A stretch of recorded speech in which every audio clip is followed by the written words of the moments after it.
Hey guys, it's Sarah. Welcome in. So today I want to talk about something a little different, but really honestly right on track with what I talk about on the channel, which if you're new is attachment styles, specifically relationships with dismissive avoidant partners, how they leave a lasting impact and how you can heal. Today I want to talk about the cycle breakers, the pattern breakers out there, because my clients are the cycle breakers, the black sheep of the family. And we are the ones who are breaking cycles, breaking generational trauma in our family lineage. This is super important. And I don't know if you've studied epigenetics or not. I'm no scientist, but what I can tell you, what I've learned about it is astounding. The trauma is passed along in our DNA and our genes. And I'm going to do a separate video where I get more into the science of it. Again, just from what I've studied and what I've learned. It is astounding, and there's so much more to learn and understand about it, but it's real and it leaves a lasting impact. It is a pattern that is repeated until it is broken. And it's usually one child in the family that decides, I'm breaking this pattern. And it ends here. It ends with me. I don't know if you guys have seen that movie. I think it's called It Ends With Me or something. I know it's controversial. I don't know why. I didn't get into the drama of it. But I thought it was really well acted, and it talks about domestic violence, domestic abuse, and how it's insidious and how we decide that it ends with us. So let me know in the comments below how you've been impacted by generational trauma, and I'll share a little bit of my story here in this video. So let's talk for a minute about some of the generations. So I'm going to go back to some of your grandparents' generations. For some of you, it might be great-grandparents. It just depends. But I'm a Gen Xer, proud Gen Xer. And we basically were the latchkey kids. We basically raised ourselves.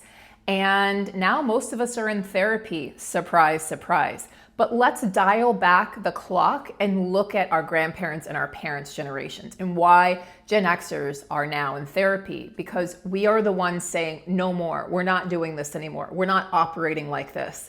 And we are the ones now, which is really difficult, having to parent our parents or realizing we've always parented our parents. And we're also the ones now having to, being faced with taking care of parents who weren't exactly emotionally or even physically there for us. So this is just, again, deep, deep stuff here.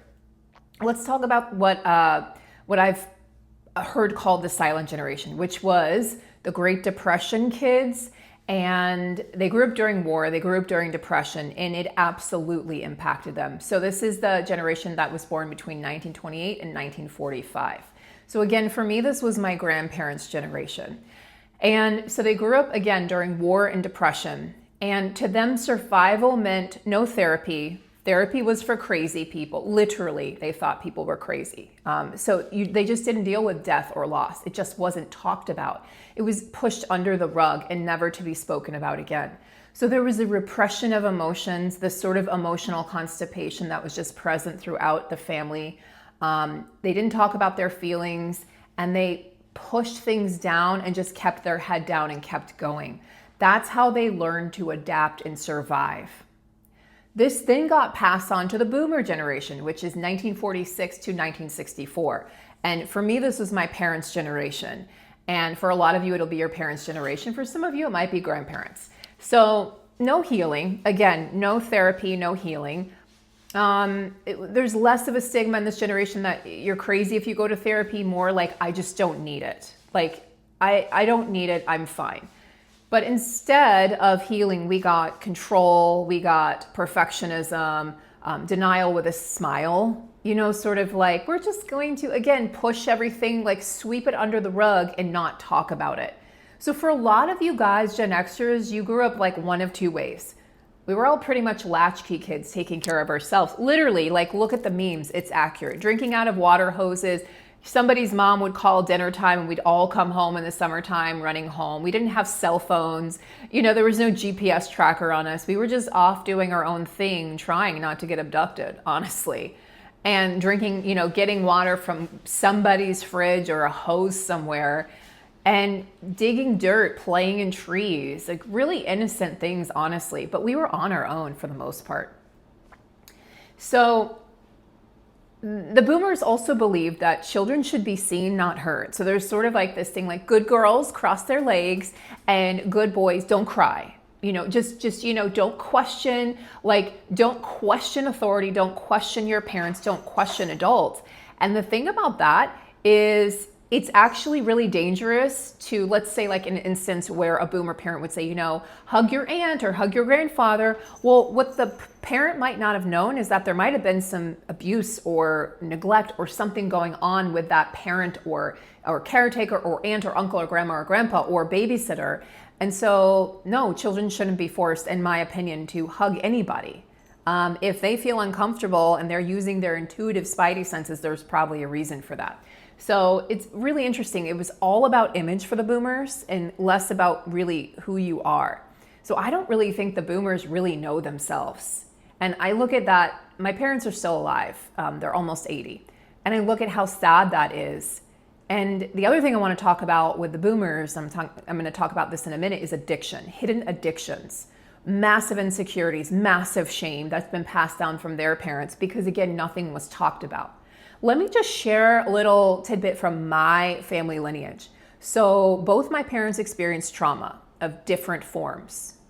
But when I talk about trauma, we all have trauma, and I don't like to categorize it. This is worse, this isn't as bad. Trauma is trauma. Okay, and none of it is good. None of it is easy to work through, and it affects us all in different ways. Some people will shut down. Other people get very emotional, get anxiously attached. Other people become dismissive avoidance, right? Some people turn to addiction. Some people turn to perfectionism, whatever. So, just lost my train of thought. Oh, my family lineage. Okay, so his dad passed away when he was 11. His brother was 9 and their sister was 7. And he was 35 years old. He was a Navy pilot, and it was a freak accident over the Atlantic Ocean. Okay, so he went to the aid of another pilot and co-pilot, and two pilots and co-pilots, all 4 people vanished, and they all had wives and families. So my dad, it was a Monday, and my dad, they got the knock at the door, and they were prepared for this because he was pretty high ranking in the military. So they prepare this. Everything is prepared in advance. What's really wild is that he didn't die in war, even though he was in war. He died just doing an everyday task over the Atlantic Ocean. And so they knew what was coming when they saw, the uniformed men walking up and the somber looks on the faces. So they already knew. Now, my dad will talk about this now, but it was never spoken about really after it happened.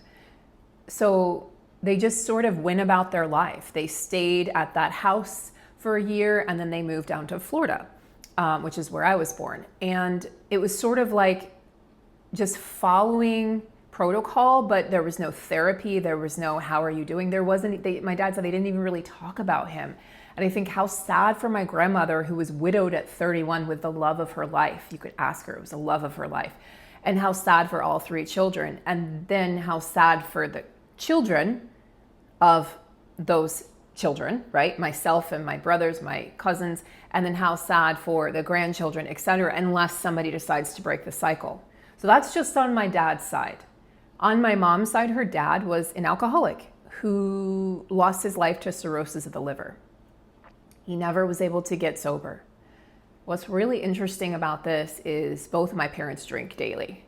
And it's taken me a long time to admit to myself and realize that my parents are functioning alcoholics.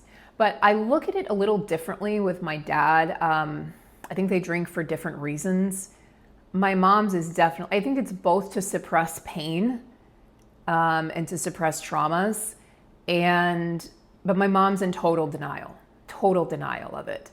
She'll look at someone else, and be able to call them an alcoholic, but she's unable to look at herself. And while ultimately I know this stems from their pain, she's been an alcoholic my whole life, a functioning alcoholic. And that has affected me in significant, very catastrophic and negative ways. So it's a fine line, right? Between not playing the victim and wanting to sort of like point a finger and go, you did this to me. And I've gone through all of these phases, and I still struggle sometimes with not playing victim of like, you did this to me, your actions did this to me, your choices. But I now have a choice to break that cycle, and I now have a choice to set up boundaries, which boundaries to the boomer generation looks like it's almost like a death to them. They don't know what to do with boundaries. And often you have to be kind of forceful with those boundaries because, again, they were never taught boundaries. They were never taught emotional synthesis, the ability to synthesize your emotions, the ability to feel.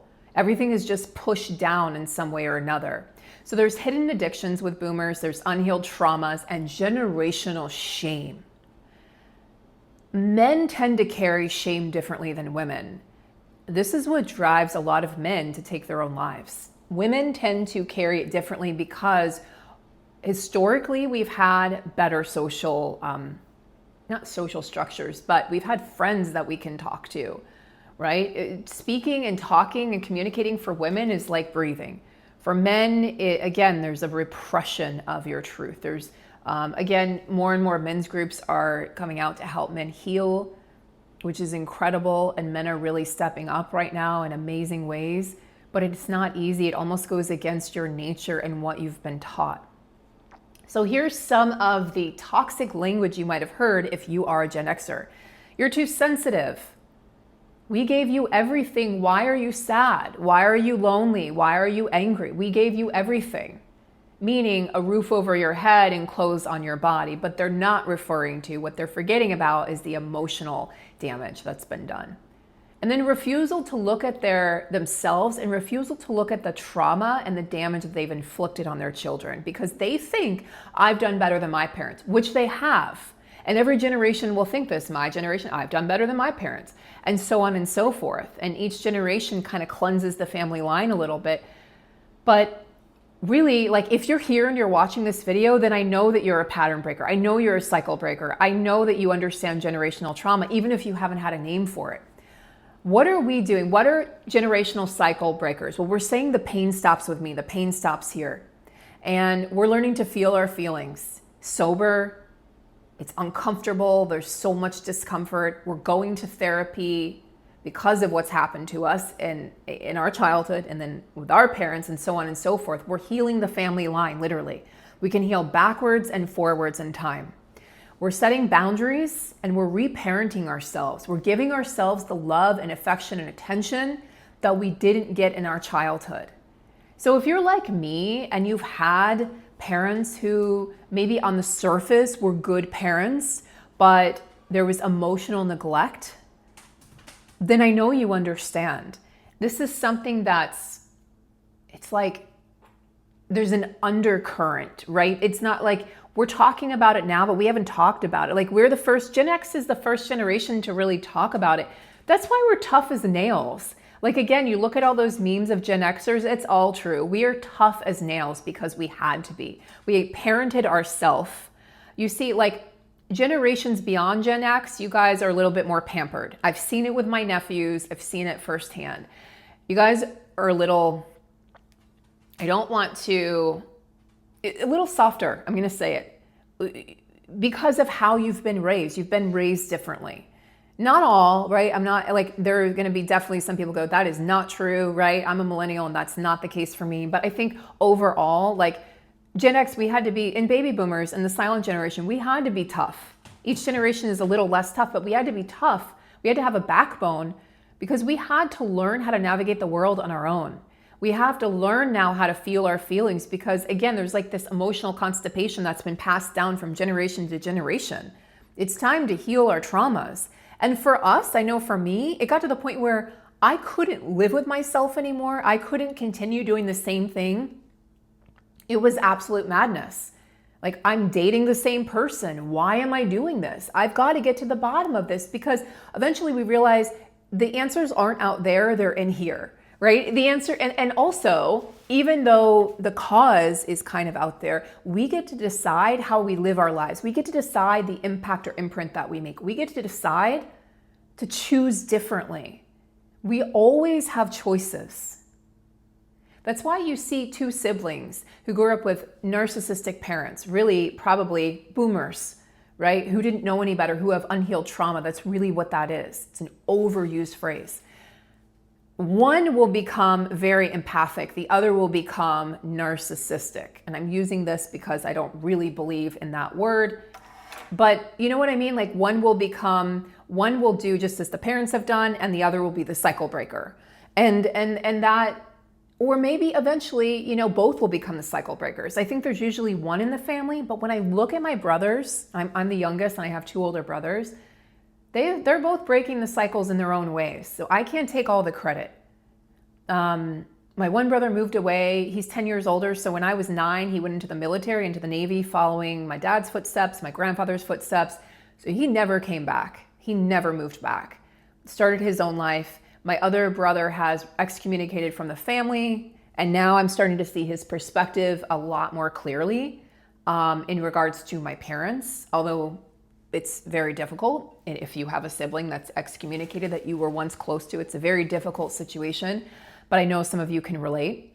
So let me know in the comments below, guys, if you want me to do more videos on this. This is something that has my interest in, like, wildly has my interest. It's something I've actually done generational trauma hypnosis sessions and healing that have been profoundly impactful for the attendees, for my clients. So if you're interested in this, let me know, because I am thinking of hosting a generational trauma hypnosis workshop where we go safely into the subject, where first I'll discuss a lot more detail generational trauma and the impact it has, and even some of the studies, and then we'll go into hypnosis to help break those cycles for you. You know, go into the deeper layers of your subconscious, which is where this is embedded. Speaking to your cells, speaking to your DNA, and doing that healing on a much deeper level. So if you're interested, let me know. And also, guys, I've opened up my books. I'm open for free 15-minute consultations. It's actually a discovery call. If you're really ready to work with me, I only accept discovery calls for people who are serious about working with me. So you can click on the link below the video if you're interested in that. Take good care, guys, and I'll see you in the next video. Be well.